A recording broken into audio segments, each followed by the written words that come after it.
नमस्कार, मी सिद्धी कारखानीस. माझं आवडतं पुस्तक, तशी बरीच पुस्तकं मला आवडतात. कारण मला असं वाटतं की मी खूप ब्लेस्ड आहे, कारण मला लहानपणापासून वाचनाची सवय आहे, जी लावावी नाही लागली खरं तर.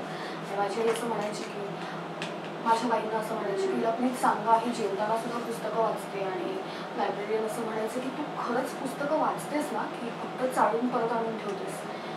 तर मला असं वाटतं की मी खूप ब्लेस्ड आहे की मला वाचायची आवड लहानपणापासून आहे आणि ती लावावी नाही लागली. आवडतं पुस्तक तशी बरीच आहेत, पण मी आवर्जून नाव घेईन माझे आवडते लेखक वसंत पुरुषोत्तम काळे, ज्यांची सगळी पुस्तकं खरं तर मला आवडतात. मी I am a die hard fan of Vapu. पण त्यातही मी नावं घेईन पार्टनर वपूरझा मला फार आवडतं. वपूरझाची एक गोष्ट आहे, म्हणजे माझ्या बेस्ट फ्रेंडनी मला असं सांगितलं होतं.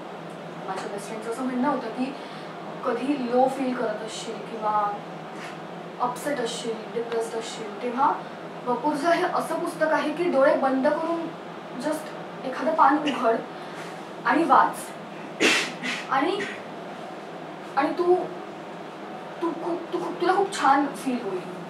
आणि हे खरं आहे. म्हणजे मी कुठल्याही वेळी वपूरझामधलं कुठलंही पान उघडून वाचलं तरी मला इतकं छान वाटतं. आणि कारण वपू हे असे लेखक आहेत जे अगदी सहज, सोप्या, ओघवत्या शैलीत ते फिलॉसॉफी अगदी अशी सांगून जातात. सो मला ते खूप आवडतात, ते मला भिडतात. आणि वपूरझा हे माझं त्यांचं आवडतं पुस्तक आहे. वपूरझात सगळंच मला आवडतं, पण त्यातली एक ओळ मी नक्की सांगेन तुम्हाला, जी मला खूप आवडते. कबुतराला गरुडाचे पंख लावता येतीलही, पण गगनभरारीचं वेळ हे रक्तात असावं लागतं, कारण आकाशाची ओढ ही दत्तक घेता येत नाही.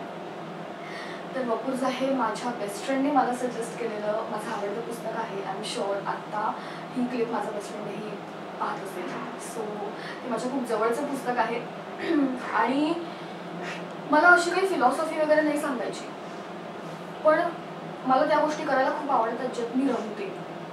माझा पेशा हाही त्यापैकीच एक आहे आणि वाचन हेही त्यापैकीच एक आहे. मी खूप रमते वाचनात. सो मला वाचायला खूप आवडतं. आणि म्हणूनच मला असं वाटतं की मी पुस्तकोत्सवासाठी नक्की, मी माझ्या कॉलेजच्या, म्हणजे माझ्या साठे कॉलेजच्या पुस्तकोत्सव या इव्हेंटसाठी नक्की येते 15, 16 आणि 17 डिसेंबरला.